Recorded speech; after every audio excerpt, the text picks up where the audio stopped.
ನಾನು ಇವತ್ತಿನ ದಿನ ಒಬ್ಬ ಪುಣ್ಯಾತ್ಮ, ಇಡೀ ಕರ್ನಾಟಕ ರಾಜ್ಯ ಅಲ್ಲ ಇಡೀ ದೇಶ ಅಂತ ಹೇಳಿದ್ರು ಕೂಡ ಯಾಕಂದ್ರೆ ಸಣ್ಣ ವರ್ಡ್ ಅಂತ ಅನಿಸ್ತದೆ. ಇಡೀ ಪ್ರಪಂಚವೇ ಗರ್ವ ಪಡ್ತಕ್ಕಂಥ ಒಬ್ಬ ಮಹಾನ್ ವ್ಯಕ್ತಿ ಅವ್ರ ಜೊತೆ ಇದ್ದೀನಿ. ಅವ್ರ ಹೆಸರು ಡಾಕ್ಟರ್ ರಾಜಣ್ಣ ಅಂತ ಹೇಳಿ. ನಮಸ್ಕಾರ ರಾಜಣ್ಣ.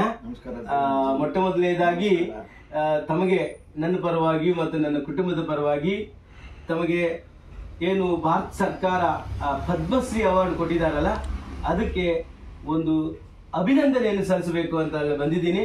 ಮೊಟ್ಟ ಮೊದಲನೇದಾಗಿ ತಮಗೆ ಶುಭವನ್ನು ಕೋರ್ತಾ ಇದ್ದೀನಿ. ಶುಭವಾಗ್ಲಿ.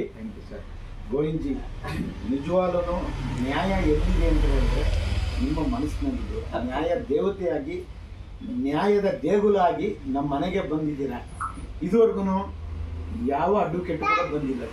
ಬಟ್ ಆ ದೇಗುಲಕ್ಕೆ ಒಂದು ಸ್ಥಾನಮಾನ ಸಿಗಬೇಕು, ಕೊಡಬೇಕು ಅನ್ನೋದನ್ನ ದೇವರೇ ಸಂಕಲ್ಪ ಮಾಡಿ ಕಳಿಸಿಕೊಟ್ಟಿರ್ತಕ್ಕಂಥ ಈ ನನ್ನ ನ್ಯಾಯ ದೇಗುಲಕ್ಕೆ ನಾನು ನನ್ನ ವಿಶ್ವದಲ್ಲಿರ್ತಕ್ಕಂಥ ವಿಕಲಚೇತನರ ಪರವಾಗಿ ಮತ್ತು ನನ್ನ ಕುಟುಂಬದ ಪರವಾಗಿ, ನನ್ನ ದೇಶದ ನೆಚ್ಚಿನ ಪ್ರಧಾನಿಗಳ ಪರವಾಗಿ ನಾನು ನಿಮ್ಗೆ ಧನ್ಯವಾದಗಳನ್ನ ಅರ್ಪಿಸ್ತೇನೆ. Thank you so much Rajanna.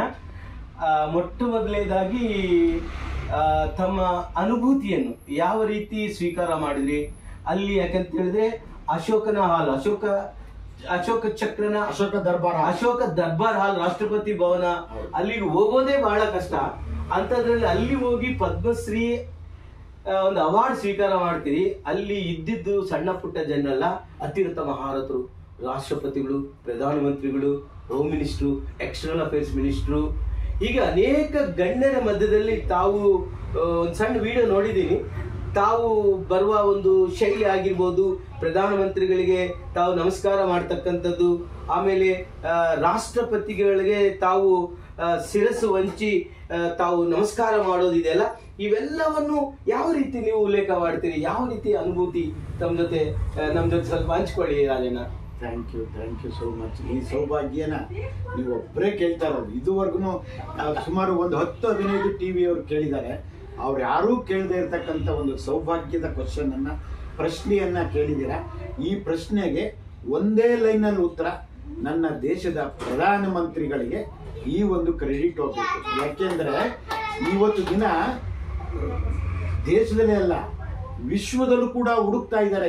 ಅವ್ರು ಎಲ್ಲೇ ಇರಲಿ, ಅಲ್ಲಿಂದಲೂ ಕೂಡ ಅವರು ಒಂದು ಮನವಿಯನ್ನು ಹಾಕಿ ಈ ಪ್ರಶಸ್ತಿಗೆ ಅರ್ಹತೆ ಆಗುವಂತ ಶಕ್ತಿನ ಕೊಟ್ಟಂತ ಏಕೈಕ ಪ್ರಧಾನಮಂತ್ರಿ ಅಂತ ಹೇಳಿದ್ರೆ, ಇಷ್ಟು ವರ್ಷಗಳ ಪ್ರಧಾನಮಂತ್ರಿಗಳಂದ್ರೆ ಅದು ನರೇಂದ್ರ ಮೋದಿಜಿ.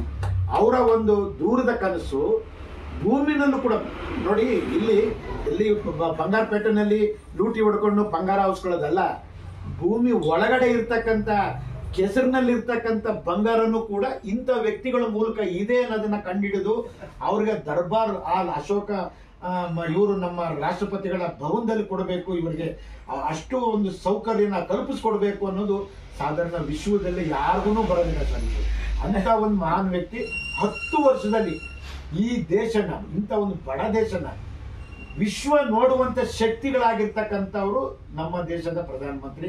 ಅವ್ರು ಹೇಳಿದ್ರು, ರಾಜಣ್ಣಜಿ ಪ್ರಶಸ್ತಿ ಕೊಡ್ಬೇಕಾದ್ರೆ ಹಿಂಗ್ ಕೈ ಕೂತಾ ಇರ್ಬೇಕಾದ್ರೆ ನಾನು, ರಾಜಣ್ಣಜಿ ಕೈಸಾ ನಿಮ್ದು ದಿಲ್ ಅಂದ್ರೆ ನಿಮ್ ಧೈರ್ಯ, ನಿಮ್ಮ ಸಾಹಸ ವಿಶ್ವ ನೋಡ್ತಾ ಇದೆ ಅಂತ ಹೇಳಿದ್ರು.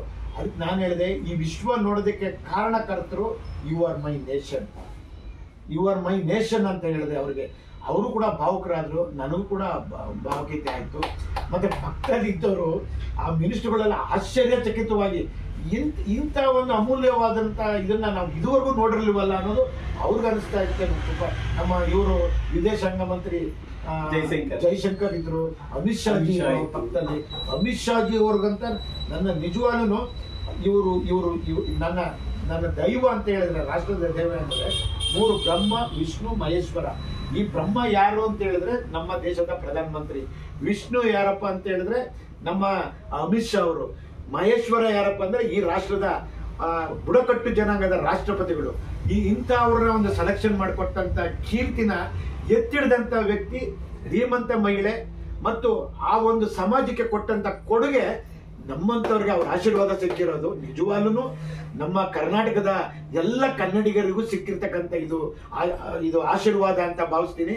ಇನ್ನೊಂದು ಕಡೆ ಒಂದು ಕೆಚ್ಚದೆಯ ಒಂದು ಶಕ್ತಿ ಕಿತ್ತೂರು ಚೆನ್ನಮ್ಮನಿಗೆ ಯಾವ ರೀತಿ ಇತ್ತು ಆ ರೀತಿ ಕನ್ನಡ ನಾಡಿಗರಿಗೆ ಸಾರ್ವಭೌಮತೆಗೆ ಕೊಟ್ಟಂತ ಕೊಡುಗೆ.